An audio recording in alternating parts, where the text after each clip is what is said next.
masalah buruk juga. Dan itu sebenarnya makna kias. Kalaupun ada hadis-hadis itu ya mungkin ya yang tahu kan yang Kias dalam nulis. pengertian gimana? Berarti ketika Muhammad menambatkan kuda buruknya itu ke pilar Masjidil Aqsa, berarti itu kiasan. Ya, kenyataannya pada saat itu kan masjidnya belum dibangun toh. Ya justru makanya itu, Bang. Abang Muslim. Oh iya betul, saya Oke, Muslim. silakan Bang. Apa yang mau Bang sampaikan? Bar- Silakan. Oh iya ya. Begini Bang ya, hanya info saja. Kalau pemahaman Al-Quran itu sebenarnya banyak apa itu beberapa lapis, nggak cukup sekedar apa itu kecerdasan pikiran saja. Dalilnya. Hanya untuk pemahaman. Mana dalilnya bahwa untuk memahami Al-Quran harus dibutuhkan beberapa lapis? Maksudnya Mana dalilnya, pemahaman coba? untuk rasa dari rasa. Soalnya dalam Al-Quran itu kan banyak perumpamaan-perumpamaan, nggak harus secara apa itu, secara logika, cara Contoh. pikir. Contoh. Contohnya saat Nabi Muhammad diperjalankan dari Masjidil Haram ke Masjidil Aqsa, terus Baik. naik ke langit, tujuh Sidratul langit. Muntaha. Baik. Sidratul Muntaha. Lah, Baik. itu kan Apakah menurut Anda itu adalah sebuah peristiwa yang nyata-nyata terjadi atau hanya dongeng? itu sebenarnya kan kalau di istilah kejawen itu kan manunggaling kaula Gusti sebenarnya. Bukan itu, Bang. Maksud saya, apakah dia betul-betul mengalami perjalanan secara fisik dari Masjidil Haram ke Masjidil Aqsa? Ya Kemudian naik. Tidak. tidak begini kan. Nah, Terus apanya yang berjalan? pada saat ayat itu turun, bangunan masjid kan belum ada. Cuman di situ kan bahasanya kan Masjidil Haram ke Masjidil Aqsa. Itu sebenarnya untuk menunjukkan bahwa itu makna kias yang Nah, sebenarnya kalau dalam seperti itu lalu bagaimana dengan cerita-cerita yang ada di dalam Sirah Nabawiyah, dikatakan bahwasanya sang nabi pada waktu itu menaiki kendaraan yang disebut dengan buraq, yaitu seekor kuda dengan kepalanya manusia. Kemudian dia naik kuda tersebut, setelah dia sampai ke Masjidil Aqsa, dia tambatkan kuda itu di salah satu pilar, di salah satu tiang yang ada di Masjidil Aqsa. Nah, kemudian dia naik ke langit ketujuh. Setiap langit dia berjumpa dengan nabi ini. Di langit kedua dia berjumpa dengan nabi ini. Dan ketika dia naik ke Sidratul Muntaha, diketuklah pintu surga, katanya, tok tok tok, siapa kamu? Aku adalah Muhammad. Baru dibilang, sesungguhnya pintu ini tidak akan dibuka selain daripada orang yang bernama Muhammad yang masuk. Nah, kalau kita merujuk kepada cerita itu, artinya benar-benar Muhammad betul-betul perjalanan naik. Menurut Anda tidak. Ini yang mana yang benar? Coba, silakan.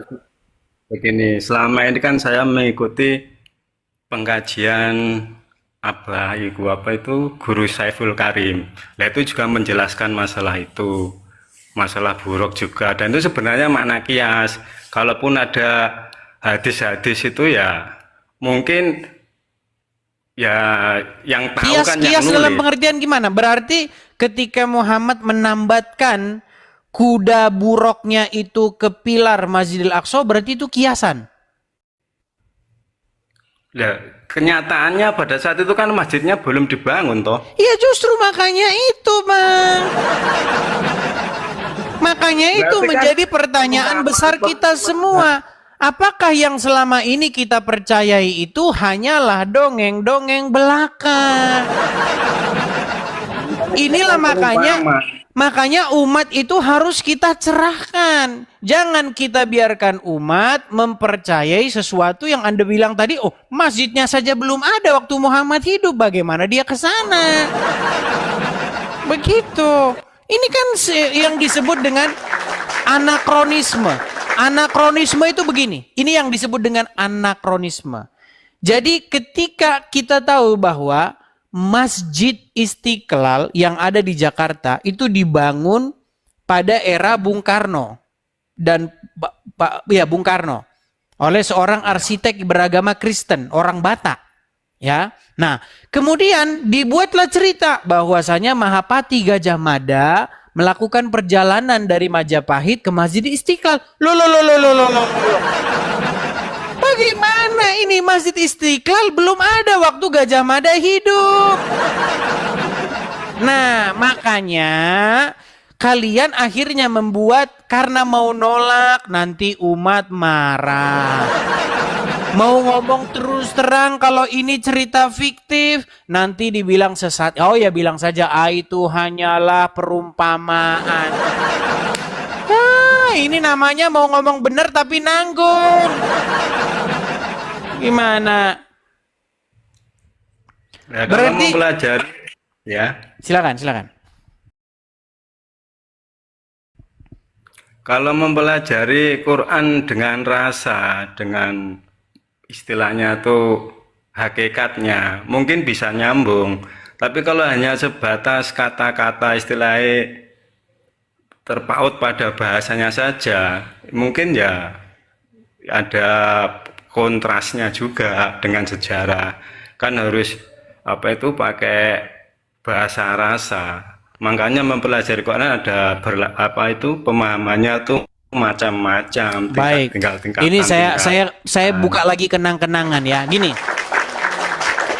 Jadi mengenai peristiwa Isra wal Mi'raj ini, itu orang-orang seperti Anda Islam tapi Anda tidak percaya, itu hanyalah sebuah cerita umpama saja, bukan cerita sungguhan seperti kata Anda. Nah, ini terjadi di zamannya sang baginda Nabi. Ini pernah diungkapkan oleh Ahmad Dhani. Wah, saya ngomong Ahmad Dhani terus ini karena saya termasuk penggemarnya Ahmad Dhani. Makanya saya pakai peci begini juga nih karena ikutin dia. Gini. Jadi Ahmad Dhani pernah dalam sebuah podcast dia bercerita tentang orang yang tidak percaya ini. Nah, ketika itu orang-orang menertawai Muhammad karena Isra Mi'raj ini. Lalu datanglah seseorang ngomong sama Muhammad. Coba angkat kakimu satu. Nah, terus angkat kakimu satu lagi. Lalu jatuh, lalu ditertawakan. Nah, ini kata Ahmad Dhani ya. Ada videonya kok. Cari aja videonya, ada. Kemudian Sayyidina Ali mencabut pedangnya. Nggak banyak tanya. Langsung dibelah dua orangnya. Macam samurai, langsung dibelah dua. Nah, saya yang mendengar cerita itu, saya berpikir begini, emangnya mereka ini hidup di hutan atau bagaimana? Bang, saya tanya kepada Anda, emangnya ada sebuah masyarakat, terbentuk sebuah masyarakat, terus orang itu motong belah-belah manusia kayak motong ayam gitu? Kenapa kalau seperti itu si Sayyidina Ali ini tidak ditangkap oleh pihak otoritas? Kok main belah-belah aja manusia, emang daun singkong? Saya jadi berpikir, apakah benar ya bahwa mereka ini mempercayai sebuah peristiwa fiktif? Gitu loh. Karena setahu saya, Bang, di mana ada masyarakat berkumpul, di situ pasti terbentuk yang namanya sebuah peraturan. Masyarakat terkecil saja, suku-suku pedalaman yang jumlahnya mungkin hanya 500 orang, mereka punya peraturan, punya kepala suku, punya hakim-hakim di situ untuk mengadili kalau ada peristiwa-peristiwa begini. Nah, saya lihat cerita-cerita yang diceritakan Ahmad Dhani ini seperti cerita di mana masyarakat tuh nggak ada hukum. orang main potong-potong orang kayak nggak ada hukum. Gimana ini main potong-potong saja? Gitu loh. Silakan, bagaimana tanggapan Anda itu? Itu yang meriwayatkan kan hadis kan. Nah, sedangkan hadis kan ditulis kan setelah Nabi Muhammad wafat berapa Ya, ratus tahun. ratusan tahun, 250 tahun setelah Muhammad meninggal. Lah, apakah yang menulis tuh tahu sendiri kan jelas nggak tahu. Nah, Mungkin ini makanya kan. Ya, makanya Bang, ada sebuah buku yang sangat bagus sekali ya tentang historisitas Muhammad. Ya. Nah, buku itu berjudul Did Muhammad Exist? Ya. Itu bercerita tentang apakah Muhammad tuh sungguh benar-benar ada. Nah, buku tersebut dia tidak menolak bahwa Muhammad itu adalah sosok yang pernah ada. Tetapi yang diuraikan dalam buku tersebut adalah kita harus bisa membedakan mana Muhammad yang historis, Muhammad yang betul-betul sejarah, dan Muhammad yang legenda. Makanya kesimpulan dari buku tersebut itu mengatakan, Robert Spencer penulisnya ketika dia diwawancarai berbicara tentang buku tersebut, dia bilang begini, bahwa sosok Muhammad yang dikenal oleh orang Islam itu lebih merupakan sosok Muhammad yang legenda ketimbang sosok Muhammad yang historis. Nah, jadi dia uraikan itu, mana sosok Muhammad yang historis, mana yang legenda, mana yang historis, mana yang legenda. Nah, makanya Bang, ketika kita bertanya, sebenarnya Anda, saya, dan semua orang pengen tahu Muhammad yang historis.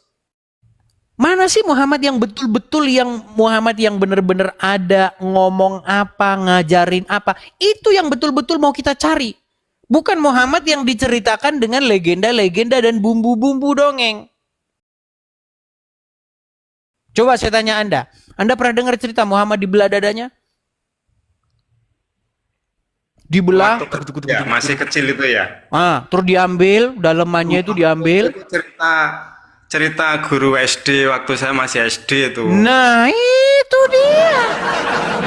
Diambil hatinya, terus dikucek-kucek, dicuci-cuci pakai air jam-jam.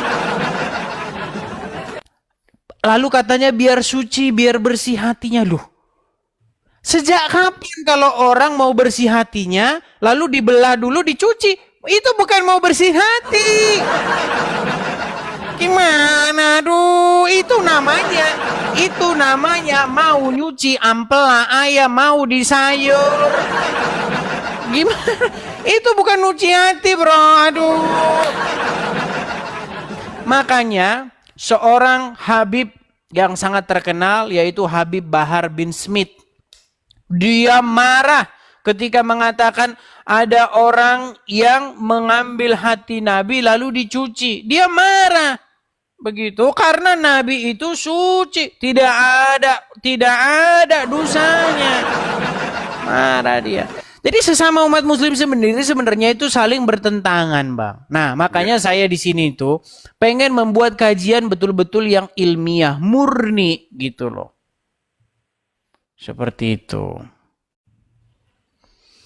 Walaupun banyak orang, terutama orang-orang awam, menganggap acara saya ini seperti terlalu keras. Makanya sebenarnya faktor kebiasaan aja sih. Mereka belum terlalu biasa mendengar hal-hal gini.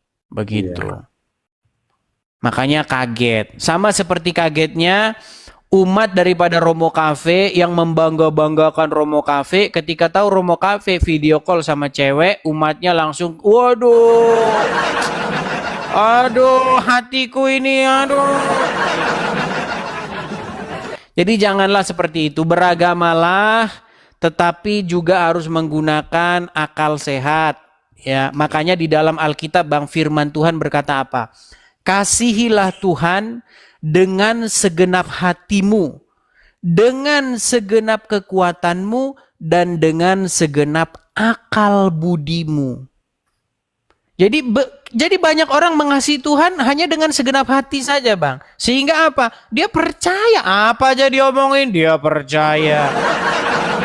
Semalam Tuhan ngomong sama saya, percaya. Tuhan ngomong terus macam mau ngomong ah.